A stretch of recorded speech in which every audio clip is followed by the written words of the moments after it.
Hi guys, magandang araw po muli sa ating lahat. And another vlog content na naman po tayo ngayon. For today's vlog content ngayon guys, so isi-share ko lang po itong simple tip para po ito sa mga newbie shooter na gusto miki-join sa isang shooting competition, or kaya pagka nag-hit lang dun sa board na gustong iskuran yung kanyang sarili para ma-assist mo lang yung sarili mo dun sa mga board kung pumapasok ka na ba sa Alpha, Charlie or Delta. So ito po, isi-share ko lang po ito kasi ang nangyari po sa akin dito, naglaro po ako ng shooting competition last week dito po sa ating sa firing range po ng Bataan Shooters Gun Club dito po sa Pilar, sa Mount Samad. Nangyari po, na-hit ko po yung board, pero bakit ganon? Hindi ang dineclare po ng range officer ay miss daw po ako. So wala daw po akong score. So ano po nangyari kaya doon?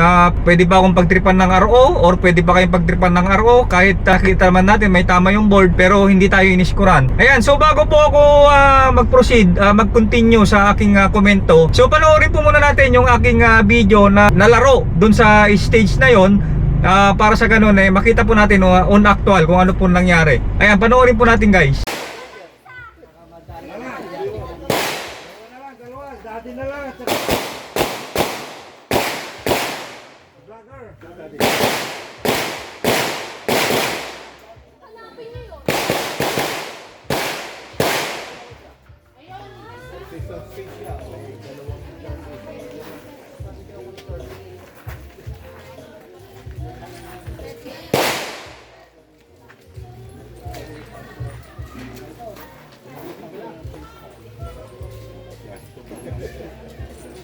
Baril.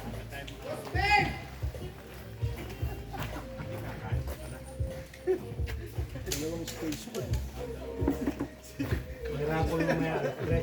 Rapol na ba?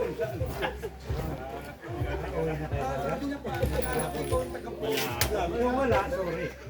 Ayun. Stand by.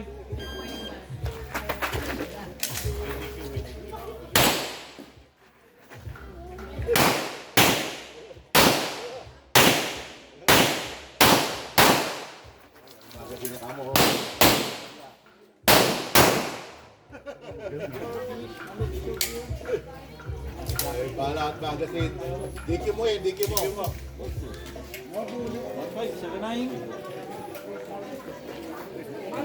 Ayan o! Ano, may boy. Hoy! May boy. Dito yun na! Bawal ang bala dyan. Bawal pala, location area. Ang laki-laki na safety area eh.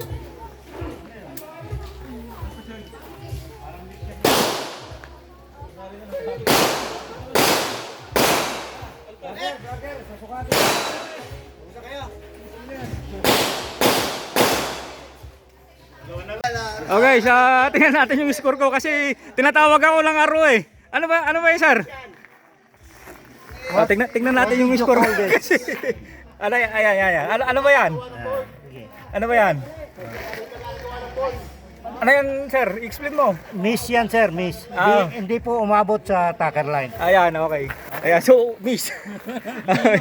Ayan, malupit tong araw na to, si Sir July, minis ako. Okay, ayan, napanood na po natin yung video. So ang explanation kasi no, na may board po ako dito. So ang target board po natin, mapa whole board, ito tinatawag nating whole board to, mapa half board or yung no shoot. Ayan. So lahat po ng mga board may tinatawag po tayong sa gilid. Ayan, sa gilid po nito may tinatawag po tayong tacker line. Kung makikita niyo po yung guhit niyan, sa lahat po ng guhit niya, sa lahat ng kanto ng ating target board. So sabi ko nga, mapa whole board, half board or yung ating no shoot, mayroong guhit dito sa gilid niya. So itong gilid na yan, yung line na nandito sa gilid niya, ito yung tinatawag na tacker line. So ibig sabihin, yung tacker line, pagka ito kasi inattach mo dun sa ano natin, dun sa kawayan, usually yung ginagamit natin kawayan. So yung tacker, dito natin tinatacker yan. Hindi pwedeng matakiran natin yung lagpas papasok naman dun sa loob. Pagbagtaw mo dito sa line na to, papunta sa loob, hindi pwedeng dito ka magtatacker. So dito ka dapat magtatacker dito sa line na to, sa outside nung guhit na to.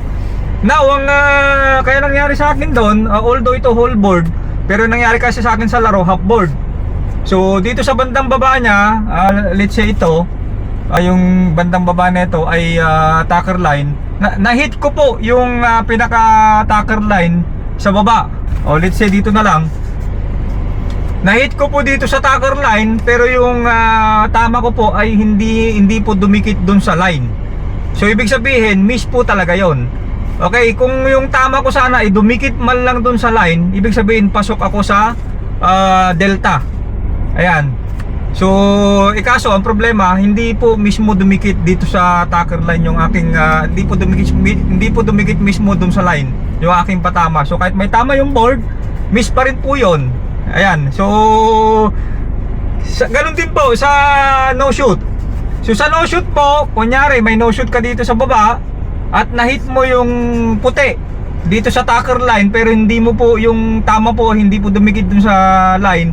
Ibig sabihin, hindi ka po no shoot kasi hindi po dumikit dun sa line kahit na-hit mo po yung puting board na no shoot. Ayan, so ganun lang po simple yung tips ko ngayong vlog na to. At sana po may matutulungan po ulit ako dun sa mga newbie shooter natin. Ayan, so maraming salamat po ulit. Hanggang sa susunod po muli guys. Salamat po ulit.